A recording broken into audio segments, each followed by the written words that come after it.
There's a certain part of the building though, it's not in all of the building, certain part of the building where you always feel like somebody's behind you. Like walking right behind you. The bar backs, I used to have them in the long hallway in the basement, and I had to move them underneath the VIP room because they didn't want to go in the basement alone.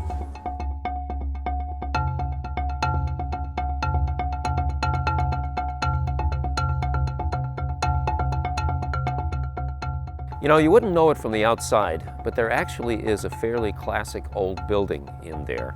This is actually a building inside a building. And the one inside has been an array of theaters and supper clubs for the last 70 to 80 years. Probably the most classic aspect of this former speakeasy is the fact that it was Al Capone's hangout here in Buffalo. When I first was doing construction here, I had a glass of wine on top of my desk, and I was going to the bathroom, and I turned around because I saw the glass caught my eyes and stopped vibrating, and the bottom of the glass, which is the stemware, snapped in half. Now, if a glass falls, the whole glass will fall down. The base was still on top of my desk, and the glass was down, and it was red wine all over my paperwork. I was not happy.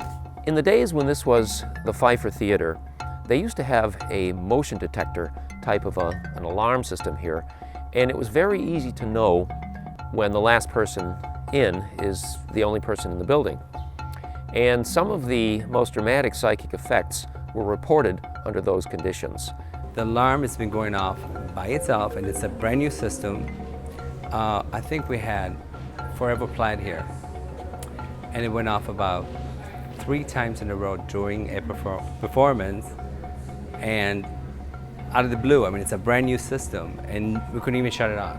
It was like the weirdest thing ever. I was told by an engineer 10 years ago that this part of downtown Buffalo has so many tunnels and underground passages in it that a shovelful in the wrong direction could have brought the whole block down. To whatever extent that's true, buildings that have tunnels under them tend to collect a lot of ghost stories. The long hallway downstairs, you can feel the, as you walk, you see like all of a sudden your whole body energy changes. And then it stops like nothing has ever happened. It gives you the chill and your body starts tingling, that sort of feel. My name is Susan Pikevich, and I'm the restaurant manager here at Sphere Entertainment Complex. We were in a manager meeting and we're going through our agenda, which always takes a while, and I glanced into the liquor room, which is to the left of where I was sitting. It's about 3 stairs down, and saw a woman. She was probably early 20s, long blonde hair, wavy, beautiful satin cream-colored gown.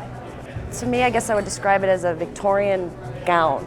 Very satin, very lacy, and just standing there with ruby red lips, just staring right at me.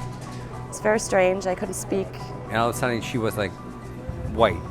Her face was just like, you know, when somebody's been spooked. And I'm like, what's wrong with you? And she started freaking out with tears in her eyes. I'm like, I saw a lady in the liquor room. I'm like, what lady? Every hair on my arm stood up. It was very, very strange. And I turned to our kitchen manager, and she immediately sensed that. She said to me, "Did you see something?" And I said, "Yeah." It was very strange.